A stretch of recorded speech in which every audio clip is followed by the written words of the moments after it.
Hi guys, welcome to my YouTube channel. और आप लोगों में से जिन लोगों ने अभी चैनल को सब्सक्राइब नहीं किया है, आई रिक्वेस्ट कि आप लोग चैनल को सब्सक्राइब कर लें, बिकॉज मैं आप लोगों के साथ डेली बेसिस पे जो है न्यू कंटेंट लाता हूँ और आप लोगों को अपडेटेड इन्फॉर्मेशन देता हूँ। तो इसमें मेरी बड़ी मेहनत लगती है और मैं हर तरह से जो है ना वो कोशिश करता हूँ कि आप लोगों को मेरी वीडियोज़ से कोई ना कोई न्यू इन्फॉर्मेशन मिले जो आप लोगों को बहुत फ़ायदा दे। तो अगर जिन लोगों ने भी चैनल सब्सक्राइब नहीं किया, आई रिक्वेस्ट की सिर्फ 1 सेकंड लगेगी, आप लोग चैनल के लिंक पे जाएं और चैनल को सब्सक्राइब कर लें ताकि आप लोगों को डेली बेसिस पे जो है ना वो न्यू कंटेंट मिलता है।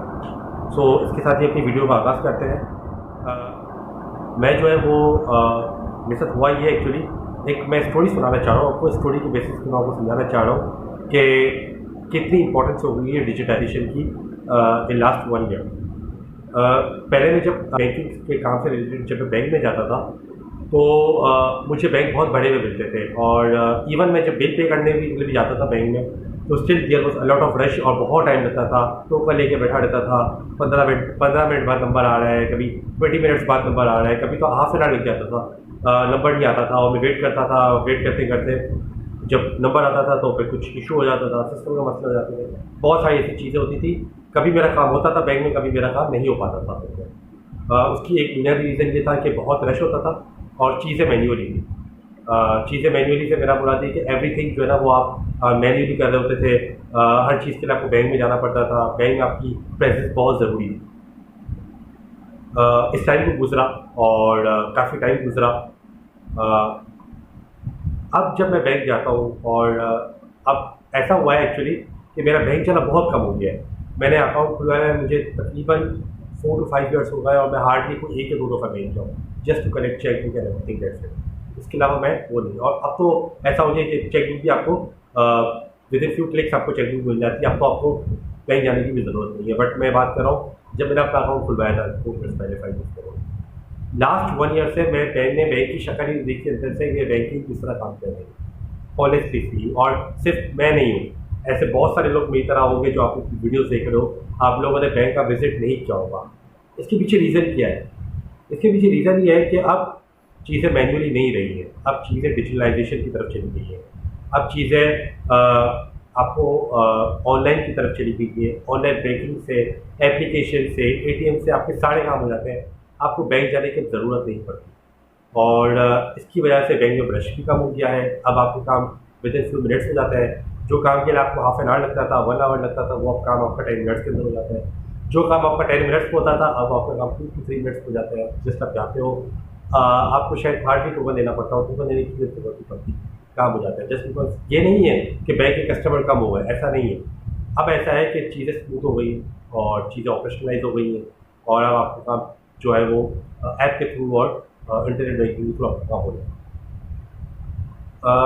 मैंने प्रो पाकिस्तानी की रिपोर्ट देखी थी। प्रो पाकिस्तानी का पता है वेबसाइट है, इंफॉर्मेशन वेबसाइट है। मैंने उसकी एक रिपोर्ट देखी 2 दिन पहले और मैंने इस बात को इससे श्योरिटी ली। प्रो पाकिस्तानी के आर्टिकल ने इंडोर्स का, मैं लिंक भी दे दूँगा आर्टिकल का। उसने लिखा कि 85% customers in Pakistan are using digital mediums for banking transactions. इसका मतलब ये है कि अब ई बैंकिंग का ज़माना आ गया है, अब ई बैंकिंग का काम आ गया है। अब नॉर्मल ट्रेडिशनल बैंकिंग अब नहीं रही। और उसने कहा कि 50% अभी भी वो लोग हैं जो पेपर बेस्ड ट्रांजेक्शन्स करते हैं, लाइक चेक्स वगैरह या कैश के थ्रू, और 85% ऐसे लोग हैं जो अब ऑनलाइन ट्रांजेक्शन्स करते हैं। अब वो बैंक में जाने की जरूरत है। जब 85% लोग बैंक में नहीं जा रहे, इसका मतलब ये है कि अब बैंक में जाना उन लोगों का कम हो गया है जिसकी वजह से बैंक में भी रश कम हो गया। अब आपका काम जो 50% लोग जो जा रहे हैं बैंक में, उनका काम जल्दी हो जाता है। और पहले ये 80% था, अब ये स्टार्ट 2023 के अंदर ये 85% हो गया, which is a big number. 68% वो लोग हैं जो online real time online transactions करते हैं for E business, for E banking. और उसमें से 24% या 23% ऐसे लोग हैं जो एटीएम के थ्रू या जो है वो एटीएम बेस्ड ट्रांजेक्शन्स करते हैं या मोबाइल या इंटरनेट बैंकिंग के थ्रू ट्रांजेक्शन्स करते हैं।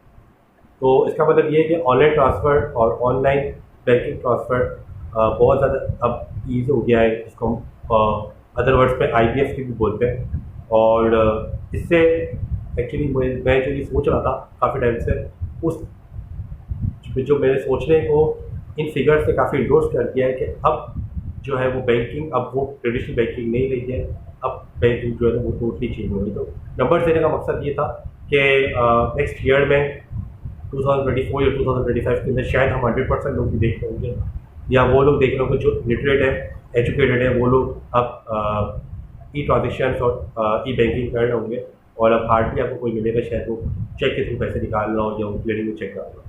तो वीडियो बनाने का मकसद ये है कि आप लोगों को अवेयर करना कि अब डिजिटलाइजेशन का ज़माना है, और सिर्फ बैंकिंग सेक्टर नहीं बल्कि अब हर बिजनेस जो है वो डिजिटलाइजेशन की तरफ जा रहा है।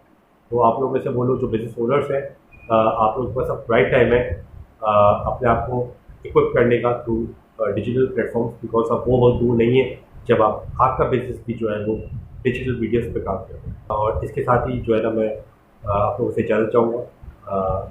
न्यू वीडियो के साथ आप लोगों के साथ हाजिर हुआ। रमज़ान बरकत, साइनिंग।